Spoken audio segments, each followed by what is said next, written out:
इस बार दरंग जिला में कांग्रेस की कोई लीडर को यहाँ पर घुसने नहीं देंगे हम। पहले भी बोल रहा था, आज भी बोल रहा हूँ और ओपन में बोल रहा हूँ। और जितना न्यूज चैनल में मैंने गया, हर चैनल में मैंने बोला, अगर कोई जी कांग्रेस मुफ्ती का साहब। लीडर या एमएलए या एक्स मिनिस्टर इस न्यूज को सुन रहा है, अगर इस प्रॉब्लम के अंदर अगर कांग्रेस कूद ना पड़ा तो दरंग जिला में कांग्रेस को घुसने नहीं दूंगा। नंबर 1। जी नंबर 2 ये है, मुफ्ती साहब, मुफ्ती अभी साहब, देखिए, इसमें बदरुद्दीन अजमल साहब भी आएंगे ना शामिल? नहीं बदरुद्दीन आजमल भूपेन साहब तो बड़ा साहब। आएंगे, लेकिन बदरुद्दीन साहब, उनसे मेरा कोई लेना देना नहीं। मैं वोट हमेशा कांग्रेस को देता हूं। मेरे घर में मेरे मेरा अब्बा, मेरा अम्मा, मेरा घर के जितने लोग हैं, अब वो सब हम अब कांग्रेस को वोट देते हैं। और अब मैं हमारा, कुछ कहूंगा। नहीं नहीं, हमारा जो मजबूरी है वो कांग्रेस को सुनना पड़ेगा। और कांग्रेस को हाँ, सुनना इसलिए पड़ेगा कि कांग्रेस को हम अपना मानते हैं। हम मौलाना बदरुद्दीन अजमल के बारे में क्यों बोलेंगे, उसको हम अपना ही नहीं मानते हैं। जब उनके साथ हमारा कोई रिश्ता नहीं है, जब उनका साथ हमारा कोई ताल्लुक नहीं है, जब उनका साथ हमारा कोई उठना बैठना नहीं है, तो उनको हम क्यों बोलेंगे। हमारा उठना बैठना तो कांग्रेस के साथ था ना। हम तो राहुल गांधी को जानते थे ना, हम तो सोनिया गांधी को जानते थे, हम तो मल्लिकार्जुन खड़गे जी को जानते हैं, हम मौलाना बदरुद्दीन अजमल साहब को नहीं जानते हैं। एक बात। दूसरी बात यह है, मैंने देखा इन लोगों का, कांग्रेस का जो लीडर है, इनका जो भाषण मैंने सुना, इन लोगों का भाषण सुन के मुझे मतलब अपने आप को शर्मिंदा हो रहा हूं कि मैंने इतने दिन कांग्रेस को क्यों वोट दिया, इतना टाइम मैंने कांग्रेस के साथ क्यों मतलब शामिल रहा। और मेरा हर टीम, मैं आज भी 3 सेंट्रल कमेटी का प्रेसिडेंट हूं। मैं रिसर्च सेंटर का सेंट्रल प्रेसिडेंट हूं, मदरसा बोर्ड का सेंट्रल प्रेसिडेंट हूं, मैं ऑल असम मुस्लिम पर्सनल लॉ बोर्ड का मैं प्रेसिडेंट था। इतना वक्त मैंने कांग्रेस को जो मैंने दिया, मेरा ये वक्त जो है बिल्कुल बर्बाद हो गया। एक। दूसरा नंबर ये है कि जो लोग बीजेपी में है, माइनॉरिटी का जो भी लोग बीजेपी में है, खास करके मोमिनुल अव्वल, अगर आपका शर्म हया है, अगर आपको आपका शर्म हया कुछ भी बाकी है, अगर आपको मुसलमानों से मोहब्बत व उल्फत है, आपकी रगों में अगर मुसलमानों का खून है, आज की तारीख में जो लोग बीजेपी में शामिल हैं, आप लोगों को धिक्कार है। आप लोगों को शर्म आना चाहिए। आप लोगों को चुल्लू पर पानी में डूब करके मरना चाहिए। आज भी आप लोग बीजेपी कर रहे हैं। अभी देखिए भारत का जो माहौल है, तो हेमंत बिश्व शर्मा नहीं चलाता है, वो तो एक रिमोट है। नागपुर से जो भी मैसेज आता है वो ओपन करता है। वो खुद का उनका कोई हैसियत नहीं है, खुद का कोई हैसियत नहीं है, हम जानते हैं। वो जितना ही उछल रहे हैं ना, रब है, अल्लाह है, भगवान है, बर्बाद करने वाला भी है। अगर आपको इतना तक भगवान अल्लाह ने बनाया है, तो इससे छोटा भी आपको कर सकता है। और हर एक आय रजा, हर काम का एक वक्त है, हर इंसान का कोई वक्त होता है। और मुझे ऐसा लग रहा है कि हेमंत बिश्व शर्मा जी का ये आखिरी वक्त है और यही उनका लास्ट टाइम है। मैं आसाम की हिंदू, मुसलमान, सिख, ईसाई हर एक से दिल की गहराई से मैं गुजारिश करना चाहता हूं। देखिए आसाम जो है, अगर हेमंत बिश्व शर्मा ये सोचते हैं कि आसाम जो है वो बिहार की तरह है, यूपी की तरह है, महाराष्ट्र की तरह है, ऐसा नहीं है। आसाम आसाम की तरह है। आसाम ना यूपी बनेगा, आसाम ना महाराष्ट्र बनेगा, आसाम ना बिहार बनेगा, ना वो गुजरात बनेगा। आसाम को आसाम की तरह रहने दीजिए। यहाँ पर हिंदू मुसलमानों के साथ मोहब्बत है, प्यार है, उल्फत है, भाईचारा है। करता हूँ, हिंदी में बोलूंगा। बिस्मिल्लाहिर्रहमानिर्रहीम। सबसे पहले मैं रिपुन बोरा सार और चौधरी सार को मैं नमस्कार कहता हूँ। साथ ही में सलाम कहता हूँ, अस्सलाम वालेकुम व रहमतुल्लाहि व बरकातुहू। मैं शुरू करूंगा। अक्सर बात जो है वो रिपुन बोरा सार और चौधरी सार ने बोल ही दिया। थोड़ा सा बात मैंने इसमें ऐड करना है मुझे, और वो बात ये है, इससे मैं शुरू करना चाहता हूँ। एक शेर है कि दिल की बात दिल ही में रहे तो अच्छा है, दिल की बात दिल ही में रहे तो अच्छा है, घर की बात घर ही में रहे तो अच्छा है। इसका मतलब ये है, असम का जो माहौल है, असम का जो माहौल है, इस माहौल के ऊपर मैं 2 बात कहना चाहता हूं। अभी का जो हमारा सीएम है हेमंत बिश्व शर्मा जी, वो ये सोच के बैठे हैं कि शायद वो भगवान है। उनको ये मालूम ही नहीं कि उनका दिन भी खत्म होने वाला है। आपसे बड़े बड़े कितना आया, कितना चला गया, और कितना आएंगे, कितना चले जाएंगे। लेकिन इसमें एक बात मुझे जरूर कहना है, और वो बात ये है कि जितना कांग्रेस को हल्ला करना चाहिए था, उतना कांग्रेस ने आज तक हल्ला नहीं किया है। कांग्रेस को कांग्रेस को मुसलमानों का वोट चाहिए, मुसलमानों का तकलीफ जो है वो कांग्रेस को नहीं चाहिए। हालांकि मैंने सुना था कि कांग्रेस का कोई एमएलए इसमें आएगा, तो मैं फिर इस बात को दोहरा रहा हूं, कांग्रेस को मुसलमानों का वोट चाहिए। वोट तो मुसलमानों का चाहिए, लेकिन मुसलमानों का जो दिक्कत है, मुसलमानों का जो प्रॉब्लम है, वो कांग्रेस को नहीं चाहिए। आज की तारीख में जो आंदोलन करना चाहिए था सबसे ज्यादा, वो भूपेन बरा को करना चाहिए था, रकीबुल हुसैन को करना चाहिए था, देवव्रत शोकिया को करना चाहिए था, राना गोस्वामी को करना चाहिए था, जाकिर हुसैन सिकदार को करना चाहिए था। उन लोग मुसलमानों के प्रॉब्लम में नहीं है। और मैं एक गारंटी के साथ कह रहा हूं कि आसाम में दो दल है, एक हमारा देवबंदी भाइयों का है, एक हमारा अहले सुन्नत वल जमात का है। मैं दरंग जिला से बोल रहा हूं और इस बात खुल्लम खुल्ला में बोल रहा हूं, इस बार दरंग जिला में कांग्रेस की कोई लीडर को यहां पर घुसने नहीं देंगे हम। और ये मैं चैलेंज के साथ बोल रहा हूं, पहले भी बोल रहा था, आज भी बोल रहा हूं और ओपन में बोल रहा हूं। और जितना न्यूज चैनल में मैंने गया, हर चैनल में मैंने बोला, अगर कोई कांग्रेस का लीडर या एमएलए या एक्स मिनिस्टर इस न्यूज को सुन रहा है, अगर इस प्रॉब्लम के अंदर अगर कांग्रेस कूद ना पड़ा तो दरंग जिला में कांग्रेस को घुसने नहीं दूंगा। नंबर 1। नंबर 2 ये है, मुफ्ती साहब इसमें बदरुद्दीन अजमल साहब भी आएंगे ना शामिल? नहीं, बदरुद्दीन अजमल साहब तो आएंगे, लेकिन बदरुद्दीन साहब, उनसे मेरा कोई लेना देना नहीं। मैं वोट हमेशा कांग्रेस को देता हूं। मेरे घर में मेरा अब्बा, मेरा अम्मा, मेरा घर के जितने लोग हैं, वो सब हम कांग्रेस को वोट देते हैं। और हमारा जो मजबूरी है वो कांग्रेस को सुनना पड़ेगा। और कांग्रेस को सुनना इसलिए पड़ेगा कि कांग्रेस को हम अपना मानते हैं। हम मौलाना बदरुद्दीन अजमल के बारे में क्यों बोलेंगे, उसको हम अपना ही नहीं मानते हैं। जब उनके साथ हमारा कोई रिश्ता नहीं है, जब उनके साथ हमारा कोई ताल्लुक नहीं है, जब उनके साथ हमारा कोई उठना बैठना नहीं है, तो उनको हम क्यों बोलेंगे। हमारा उठना बैठना तो कांग्रेस के साथ था ना। हम तो राहुल गांधी को जानते थे ना, हम तो सोनिया गांधी को जानते थे, हम तो मल्लिकार्जुन खड़गे जी को जानते हैं, हम मौलाना बदरुद्दीन अजमल साहब को नहीं जानते हैं। एक बात। दूसरी बात यह है, मैंने देखा इन लोगों का, कांग्रेस का जो लीडर है, इनका जो भाषण मैंने सुना, इन लोगों का भाषण सुन के मुझे मतलब अपने आप को शर्मिंदा हो रहा हूं कि मैंने इतने दिन कांग्रेस को क्यों वोट दिया, इतना टाइम मैंने कांग्रेस के साथ क्यों मतलब शामिल रहा। और मेरा हर टीम, मैं आज भी 3 सेंट्रल कमेटी का प्रेसिडेंट हूं, मैं रिसर्च सेंटर का सेंट्रल प्रेसिडेंट हूं, मदरसा बोर्ड का सेंट्रल प्रेसिडेंट हूं, मैं ऑल असम मुस्लिम पर्सनल लॉ बोर्ड का मैं प्रेसिडेंट था। इतना वक्त मैंने कांग्रेस को जो मैंने दिया, मेरा ये वक्त जो है बिल्कुल बर्बाद हो गया। एक। दूसरा नंबर ये है कि जो लोग बीजेपी में है, माइनॉरिटी का जो भी लोग बीजेपी में है, खास करके मोमिनुल अव्वल, अगर आपका शर्मो हया है, अगर आपका शर्मो हया कुछ भी बाकी है, अगर आपको मुसलमानों से मोहब्बत व उल्फत है, आपकी रगों में अगर मुसलमानों का खून है, आज की तारीख में जो लोग बीजेपी में शामिल हैं, आप लोगों को धिक्कार है, आप लोगों को शर्म आना चाहिए, आप लोगों को चुल्लू पर पानी में डूब करके मरना चाहिए। आज भी आप लोग बीजेपी कर रहे हैं। अभी देखिए भारत का जो माहौल है, तो हेमंत बिश्व शर्मा नहीं चलाता है, वो तो एक रिमोट है। नागपुर से जो भी मैसेज आता है वो ओपन करता है। वो खुद का उनका कोई हैसियत नहीं है, खुद का कोई हैसियत नहीं है। हम जानते हैं वो जितना ही उछल रहे हैं ना, रब है, अल्लाह है, भगवान है, बर्बाद करने वाला भी है। अगर आपको इतना तक भगवान अल्लाह ने बनाया है, तो इससे छोटा भी आपको कर सकता है। और हर एक आय रजा, हर काम का एक वक्त है, हर इंसान का कोई वक्त होता है। और मुझे ऐसा लग रहा है कि हेमंत बिश्व शर्मा जी का ये आखिरी वक्त है और यही उनका लास्ट टाइम है। मैं आसाम की हिंदू, मुसलमान, सिख, ईसाई हर एक से दिल की गहराई से मैं गुजारिश करना चाहता हूं। देखिए आसाम जो है, अगर हेमंत बिश्व शर्मा ये सोचते हैं कि आसाम जो है वो बिहार की तरह है, यूपी की तरह है, महाराष्ट्र की तरह है, ऐसा नहीं है। आसाम की तरह है। आसाम ना यूपी बनेगा, आसाम ना महाराष्ट्र बनेगा, आसाम ना बिहार बनेगा, ना वो गुजरात बनेगा। आसाम को आसाम की तरह रहने दीजिए।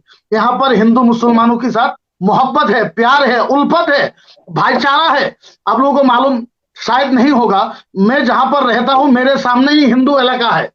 उनके घर में जाता हूं, चाय पीता हूं, वो हमारे घर में आते हैं, चाय पीते हैं। जब से बीजेपी सरकार आया, जब से 2 रुपया का हिंदू आया, हेमंत बिश्व शर्मा, असम का माहौल उन्होंने बर्बाद कर दिया। मैं हेमंत बिश्व शर्मा जी से दिल की गहराई से गुजारिश करना चाहता हूं, आपको एक करके मिलेगा क्या? हाँ, आपको मिलेगा, शोहरत तो मिलेगा, लेकिन आप जब रात को बिस्तर पे जाइएगा ना, आप दिल में हाथ रख के सोइएगा। आपका अंतर जो है, दिल जो है वो घबराहट है, आपके दिल में भी घबराहट है। इसलिए आप खुद भी जानते हैं, असम का सीएम भी जानते हैं कि वो जो भी कर रहा है वो गलत कर रहा है, वो जो भी कर रहा है वो गलत कर रहा है। आप माहौल देखिए, आप जो माहौल यूपी में चल रहा था, बिहार में चल रहा था, उस माहौल को आप असम में ला रहे हो। हालांकि असम के साथ यूपी का कोई ताल्लुक नहीं है। हमें क्यों शक कर रहे हो भाई? हम आसामी हैं, हम हिंदुस्तानी हैं, हम हिंदुस्तान के लिए जान भी दे सकते हैं, हम हिंदुस्तान के लिए मर मिट सकते हैं, अपने सर को कफन बनकर हिंदुस्तान के लिए हम लड़ाई कर सकते हैं। हमें शक की नजर से क्यों देखते हैं? कभी बांग्लादेशी, कभी रोहिंग्या, कभी 370, कभी बाबरी मस्जिद, कभी राम मंदिर, कभी 370, 34 ए, कभी जिहाद, कभी लव जिहाद, ये सब असम में क्यों ला रहे हो? इसको खत्म कीजिए, आप इसको खत्म कीजिए। इसको खत्म करके आप इस तरीके से असम में हिंदू, मुसलमान, सिख, ईसाई को ऐसा एक रूल पे लाइए ना। हमारा ये मकसद है, और मैं वल्लाह अल्लाह की, भगवान की कसम खा के कह रहा हूं, मेरे दिल में हमेशा ये रहता है कि असम भारत की हर राज्य से, हर स्टेट से अफजल रहे, अच्छा रहे, बेहतर रहे। ये मुसलमानों का कमाना है, ये मुसलमानों की दिल की आवाज है। हमारा आवाज सुनने वाला कोई नहीं है। आप लोगों को मालूम होगा या नहीं, असम का माहौल यह है, मैंने रमजान से पहले मैं गुवाहाटी बर्जर विमान बंदर से, गुवाहाटी से मैं दिल्ली जा रहा था। एक औरत जो बैठी थी, उसकी एक बच्चा थे, 5 साल या 6 साल की होगी। जब मैंने उठा, फ्लाइट में उठा, तो बच्चा उनकी माँ को कह रहे हैं, माँ देखो देखो देखो, वो लाडेन आ रहा है, लाडेन जो है, लाडेन प्लेन में आ रहा है, फ्लाइट में आ रहा है। ये माहौल जो क्रिएट किसने किया है? इस माहौल को किसने पैदा किया असम में? ये तो नहीं था, हिंदू मुसलमान तो असम में नहीं था। लव जिहाद, आतंकवाद, जिहाद, अरे भाई आतंकवाद से हमारा क्या, आतंकवाद से हमारा क्या रिश्ता है? बताओ। आतंकवाद मुर्दाबाद है, जिहाद मुर्दाबाद है, बांग्लादेश मुर्दाबाद है, पाकिस्तान मुर्दाबाद है, हिंदुस्तान जिंदाबाद था, हिंदुस्तान जिंदाबाद है, हिंदुस्तान जिंदाबाद हमेशा रहेगा। अब बताइए, जो माहौल बाहर में चल रहा था वो असम में कर रहा है। मैं आखिर में ये बात बता रहा हूं हमारा आसाम की सीएम सर को, अगर आपको हिंदू मुसलमान करके आपको अगर मजा आ रहा है तो आप बेशक कीजिए, आप अपने दिल में हाथ रख के बोलिए। अगर आपको मजा आ रहा है तो आप बिल्कुल कीजिए, लेकिन आपको अगर मजा नहीं आ रहा है तो आप इस बात को यकीन रखिए, हमारा कुरान में है, हमारा कुरान में है। आप लोग वेद में भी होगा, रामायण में भी होगा, ऋग्वेद में होगा, और मैं बोल रहा हूं ऋग्वेद में है, ऋग्वेद में 2 नंबर अध्याय में है, मनुष्यवत दुष्टाय प्रभो नमः ईश्वरे भगवत स्वर्गीय नमः दशाय प्रभो भक्त भगवानम नमः ईश्वरे नमः परमात्माय भगवानम।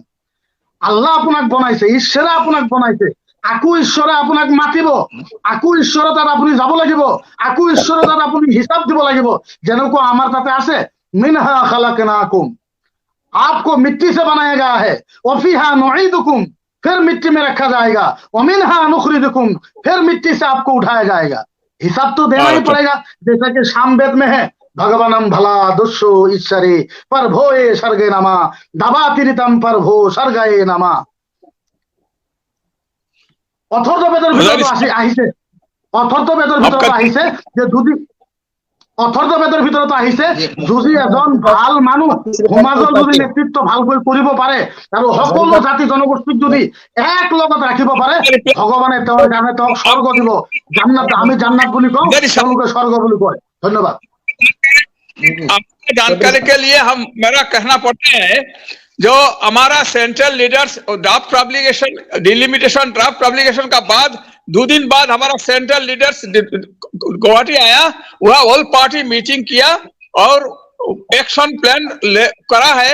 हम लोग यहाँ 27 तारीख बराक बंद दिया है, 1 तारीख आ रहा है, सेंट्रल लीडर्स बुबन बड़ा सब करीम बाराकवली में आ रहा है 1 जुलाई।